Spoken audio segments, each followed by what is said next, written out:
Welcome back, everybody. We are sitting here chilling in the lounge talking with my man, John Pantle, dude. What's up? Not much, dude. The coffee's still good. That's what's really going on, right? The coffee is still good coffee, man. Yeah, I gotta tell you one thing. Thanks very much for coming in, dude. I know you're a busy man, so taking the time out to yap on this thing is always a pleasure to have you in here. You're welcome. Thank you. Man. I mean, one of my favorite places to go is Reckless, and it supplanted my last favorite place to go, which is where I got married, and which was a place that you ran, and that was one of the best parties that I've ever been a part of, and I can see the quality that you're putting into this place, and it's great, man. Well, I think everything. Beautiful. I really appreciate that, brother. And by the way, that was the best fried chicken party ever. Your wedding. That was the best fried chicken party ever, and the most beer I've ever seen put down by a group of people ever in my whole restaurant career life, including Tinning Bar and whatever. I think we blew like almost 20 kegs. And it was a little under 100 people. No? It was good. It was good. And we were talking real kegs. This is craft beer kegs. Not like there was no Bud Light, Coors Light. We were popping we were popping the unique one-offs of Dogfish Head, and they were gone in like 7 minutes. Oh yeah. My uncle is a. I was taking the first beer just to make sure I tried it. It was like, this one's for me. Good. This one's for John. See what's good. Everybody else, you can go now. It was awesome, man. My uncle's a Jesuit priest, and on his birthday, he would give everybody that he loved and respected gifts. And I always wondered, why do you do that? And he goes, because you feel better giving things away. You feel better. You free yourself from things, and you feel better when other people are happy. And so, I mean, that's what a wedding is, isn't it? Yeah, 100%. That's what ours was. I didn't do it to get a bunch of gifts. I wanted everybody to come party. Right. Like, and have fun and go home, whatever you wanted to do. Like, right. This is for them to like, and it's for us to say this is what we're doing in the public eye. Right. And for them, it's what can you take out of this to remember that you were here? Right. Yeah. Exactly. You know, and that's what we tried to do. We try to do as much as we can and put it all in. And you guys definitely did it. I love the whole concept. That's why I was like, hell yeah, we'll shut down the whole place. Fuck everybody. And use the tent for what, 4 minutes? We used it for long enough to get married. We should have just taken the beer. I mean, what's the worst they would have done? Give us a ticket? We should have just done it. Yeah, I know. Now that I know more about it, I was like, we should have just ran that rail down. Fuck so for you in television land who doesn't know, it was a restaurant, and it was right next to all these other restaurants. Little shopping center.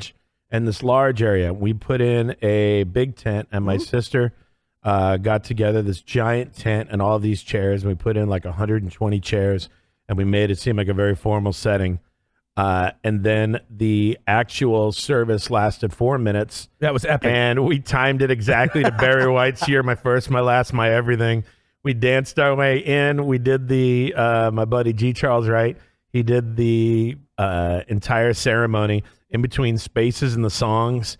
And in the chorus, we said our vows. And by the end of the song, we were married and on our way, and everybody started dancing. Yeah, it was rad. It was the best prank ever to spend that much money for just 4 minutes. Oh, man. And that is the concert industry, isn't it? Yeah. You spend an immense amount of time preparing, but nobody cares about that. They care about that one chrysalis, that one moment. And when that moment's there, it's awesome. And if it's a great moment, once it's gone, people are like, that was a great moment. You don't think about, it has to be X amount of time. It has to be X amount of songs. It has to be. No.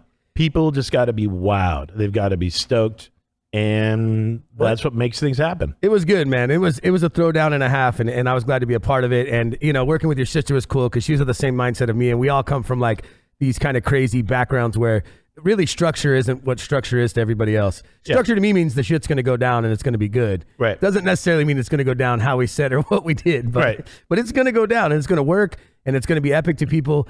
And me being in the business that I am, I do that every day, right? I mean, every day, everybody that walks in this door has to have that moment right now. Right. So it's like a constant ongoing flow of how do we create the best moment all the time? Right. And that's I mean, we're in the same wheelhouse here. That's what you have to do, right? You're talking about that one epic moment. Right. I just do that 100 times a night. You're creating an atmosphere in which people feel comfortable and have a great time, and they want to keep coming back. That's it. Yeah. Well, that's the goal. That's the goal, man. That's the goal is that people keep coming back, especially in this one. With your business, a little different though, right? I mean, you're creating people in different cities, different genres all the time. Still the same thing though. Same shit. I mean, social media is the backbone of the concert industry. We've been able to sell an entire tour based upon the view count of videos from thousands of miles away. We've been able to sell 1 or 2 concerts out in a city based upon one Facebook post.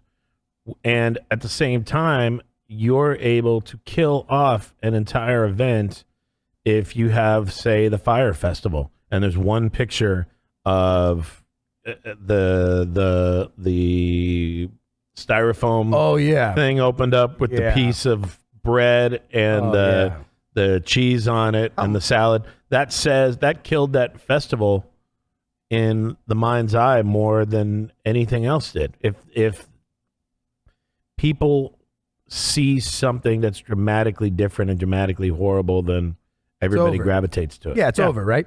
Yeah. Well, and then what do you think about these? And I want to get into the Corbin thing, but what do you think about like these festivals where people went out to that island or whatever, and then the thing never happened? Yeah, the Fire Festival. That's it, right? That's the thing. And then they were like, what the hell were these guys even thinking? What were the bands thinking, or what were they actually hired? I mean, what happened out there? I mean, what I heard by the time it was a whitewash was that it was all just a scam or something. I don't know what the truth is. I think I know there were a number of bands that received deposits, right? And we're going to play shows. I could talk about some festivals that we've had artists on that, we're very careful to make sure there are contracts and deposit structures and that kind of stuff. However, you're going to have situations sometimes where concerts don't work out, and either the whole thing gets washed out, or the promoter doesn't send deposits on time. And when you have a situation like that, you take it to your clients and you go, look, the safeguards that we built into this particular case are proving to be important because, promoter A did not pay money B by date C. Right. And we have to make a decision as to how we want to handle what's best this for us. Particular situation. And then you deal with it. I mean, we've had situations sometimes where things have gone completely upside down, and it's the job of the agent and the manager to vet out the offers that we get, to find out, who is this guy, who is this girl, what's the company that they work for, who else they have worked for, what other companies, what other agents have they sold shows to, and then you call other agents and you're like, is this a real promoter? Is this a real thing? And then you base your decision based upon everything that you're looking at. And sometimes you want to get all of the money up front, and other times you're like, I'll just get paid the day of. It really depends on what the manager wants, what the artist wants, and how the thing works out. But that thing was like the most epic flop of all time. I mean, that was a pretty amazing train wreck. That was pretty amazing. I watched it from a wise way. Wow, that's pretty wild that would flop that bad. The interesting thing about it is the production team changed a number of times over the months prior to the concerts happening. So there was a group of people who were well aware that this is going downtown Julie Brown. This isn't going to work out. They're like, so we're out. Right, that's right. And the way libel laws are, the way a lot of confidentiality clauses are, you can't say anything. You can't warn other people. You go, hey man, just Yeah, we just have to stay quiet and say no or yes, and that's it. Yeah.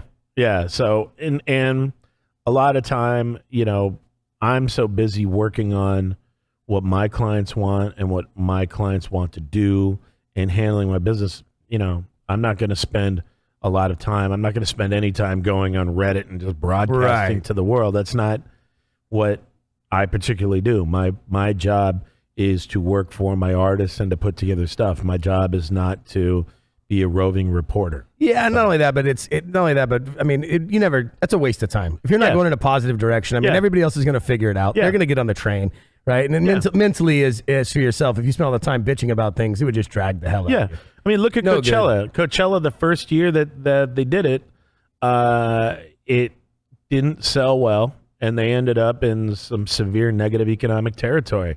But people love Paul. People love the head of Golden Voice. Paul was very transparent about situations. He went to every manager. He explained to everybody where the situation was. He didn't run. He didn't hide. He explained to everybody what monies would be owed, and he created a scenario in which there was an immense amount of emotional reciprocity that a lot of people said, okay, this guy tried. This guy did what he could do. Let's continue working with him. Golden Voice stayed afloat because Golden Voice was the sum result of everything that Rick Van Santen and Paul and Gary Tovar did. Right. And they had such a sterling reputation as to who they were, what they were, how they handled shows. I mean, that wasn't their first rodeo. They used to do Dead Kennedy shows and Misfits shows. When I was 20 years old, I was a co-promoter in business with Paul and with Golden Voice. And I saw firsthand how they are and who they are. And because they were people that had a strong backbone and had temerity, and they had the ability to say information that would not be received well, but they did it with sincerity and with honesty, they prospered. And now look at them. They're still in business, and Coachella is probably the most profitable festival that there is. And it's got to be up there, man. Yeah. I mean, I've done that with South by Southwest, and I've done all of them in the circuits and did all the food, all the food, but I did booths at them and VIP lounges, and Coachella has grown. I remember the first couple of years we did it, we were like, we were just giving wristbands to people jumping over the fence, right? I mean, there's no like rhyme or reason, and we were just vendors, you know? I mean, but now it's they got that stuff figured out where like I had employees the last year I was working there that I could call, and they would tell me what gate they just entered. Oh, yeah. Well, that was back then, yeah. I was like, wow, I mean, that's wild, man. Now, and they're showing up for 2 weekends of that stuff now. Yeah, they could probably do 3. And well, Stagecoach is pretty much, I believe that's 2 weekends too, right? Is Stagecoach? No, Stagecoach is 1 I think it's weekend. one. Right. I'm an avid hater of country. I like the scenery at country. Right. I like the scenery at country music festivals, but that's about as far as I go. Right. I just I think it's funny anytime you have a festival and you have to put up K rails, everybody has to go left circles like NASCAR. Right. That it shouldn't happen that way. You need smarter people to watch. I don't know. I don't even think of Coachella as a type of music anymore. I think of it as just. It can't be. Like this enlightenment. Like they have some amazing bands this year. I mean, the band I represent, Perfume, is on the show. It's the first J-pop band they've ever had on there. And you have other acts like you have Blackpink on there. You have Bad Bunny. You have J Balvin. There's so many amazing groups that are playing on it. It's well, like, the atmosphere they great. create, is adaptive to everything. I mean, I've seen Willie Nelson play there. I saw Shooter Jennings play there. I mean, and they were packed in the middle of the day, right? Yeah. And then you have big bands playing at night that are the opposite of everything else. But they've created an atmosphere. Yeah. And that now I think they can get away with whatever they want, really, as long as the music's good. Yeah. It's not so much we need a name. The name's Coachella. Right, I mean, you made the and brand. you notice this was their 20th anniversary. They didn't announce that. They didn't set forward an idea of let's make this the anniversary thing and let's do that. I mean, that would have been an easy win, and they could have been really right. Yeah, but they chose not to do it. They chose to continue looking forward, and for them to do that, especially in a situation where they had 2 main headliners who they thought were in go different directions in the days prior, says a lot about their ability and their belief in themselves. Right. To just breathe and go, you know what? We're going to get back off the canvas, and we're going to be heavyweight champions. That's crazy. Nobody ever knows that stuff, too. Like, I even texted you and said, man, I don't know any of these people. I'm full old, man. I know the ones I did know were good, but I'm like, I'm still stuck in the Dave Matthews rut, whether I like it or not, dude. Right. Well, but I know they're great. I looked at them now that they're on that list. I pulled them up and started listening to music and everything, but knowing that somebody backed out and they just freaking are still balls to the wall, I got to give them hats off. It's a commitment level. That's like making restaurants and not doing the menu, not understanding what you're doing first, and then building the place to be so big that no matter what you serve is okay. Right. No matter what you do is okay. Your expertise is not doing plan A. No. Your expertise is having in the back of your head plan B, C, D, E, F. Always. And that is all the experience in the world. You can't train that. You can't learn that. There's no learning annex class that's going to be able to do that. Having the years of ability to understand that is why we're here spending 2 hours in the afternoon talking about it. Well, it's crazy. Like I said, I've been looking really a lot about the falter of it and really the corporate element versus the private element. The last little bit, I did the same thing. I worked for a lot of corporate people, and then I came back, and I've been developing restaurants for private entity for a long time, and they both have their beasts, right? I mean, I can tell you good, bad about both all the time, man. And it's interesting to me that you took House of Blues. I'm going to bring you back to that because I really want to hear, because that thing blew up. I mean, you were all over, and then creating this kind of like avant-garde space. And then this atmosphere that's edgy doesn't really fit at like Disney. I mean, you gotta take that round peg and shove it in a square hole. And then how big is that corporate? Now that you're corporate, when you work corporate, you're like, oh, fuck off, right? Like you can get away with it, but now you're in this realm where there's rules and there's things and there's other people, and it's a different balance. When I'm designing a menu to say that I'm giving to a Fridays exec that's taking it, that's going to bastardize it, I know it, whatever, but you get paid for it. Right. I give them these off the wall things. When it comes back around, and they do whatever they want with it. Right. But we get paid, we move on. So how does that transformation that then how did it go into that for you, being a driving entity to deal with those people? Well, so it starts out, they just throw you in the deep end and you figure out what you're doing as an assistant, and you start putting together support acts, and you start collecting all the CDs of all the younger bands that want to play there, and you start putting together local nights, you start talking to people, you start logging them and figuring out what to do and how to build stuff and how to emulate your father. You're the son, and you're emulating your father, and you're emulating what Kevin Morrow does, and you're trying to figure out how to learn from this man who's been doing it for years and who's been an agent and who ran his own agency, how to do this. And then you'll find an opportunity to impact. Sometimes it's a major band canceling and we need to create something in the next 3 weeks, and you've got ideas already there. I mean, what skill is, it's just luck combined with a preparation. That's all it is. So you're spending days at your desk handling writers and contracts and stuff like that, but you're also thinking about what genres need to come into this market, what bands need to play. How do you develop this? Right. You're looking at what your competitors are doing. You're looking at what's going on in radio. You're paying attention to SoundScan. You're paying attention to K-Rock or to Kiss FM, and you're looking at opportunities that are out there. I mean, this is before Spotify numbers. This is before Facebook. This is right. It was basically radio and what you bought at the actual music store, not online. Right. Like you're sitting there and you're going, Eiffel 65. That single is everywhere. I got to book that band, and then like 200 people show up. Or Aqua, Barbie doll. I'm a Barbie girl. Yeah, whatever. Huge. You bring it in, it tanks. Why? I don't know. But then you bring in a punk rock band from Mexico called Tijuana No. Nobody knows who they are. You put it together, 800 people are there on a Tuesday night paying $30. It's insane. So you just start following the trend. You start being on top of what you can do. After a while, people start trusting you. They start asking you for advice because they think you know what you're doing.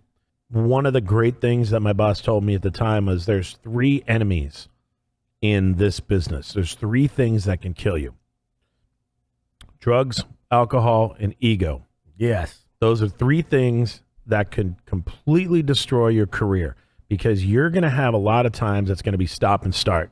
You could just be sitting there reading a book, going over paperwork, and then like something's on fire. Something blew up. Somebody doesn't want to play. Something has to get handled.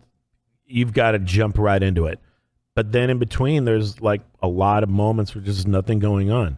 And I learned at that point that I have to be self-motivating. I've got to be figuring out, okay, what's going to happen? What potentially could go wrong? What potentially could go right? Plan A, everybody knows what Plan A is. Yeah, it's Plan A down. is, yeah, we're going to have on a piece of paper. Yeah, we've got Big Bad Voodoo Daddy and Royal Crime Review and Big Sandy playing. It's 2 months after Swingers came out, and the show's going to be huge. That's what we know what Plan A is. But what happens when, Eddie Nichols from Royal Crime Review, like maybe getting there a little bit late, or Big Sandy loses his voice, or, we've got problems with the marketing, or some radio station just started giving away tickets and we didn't approve it.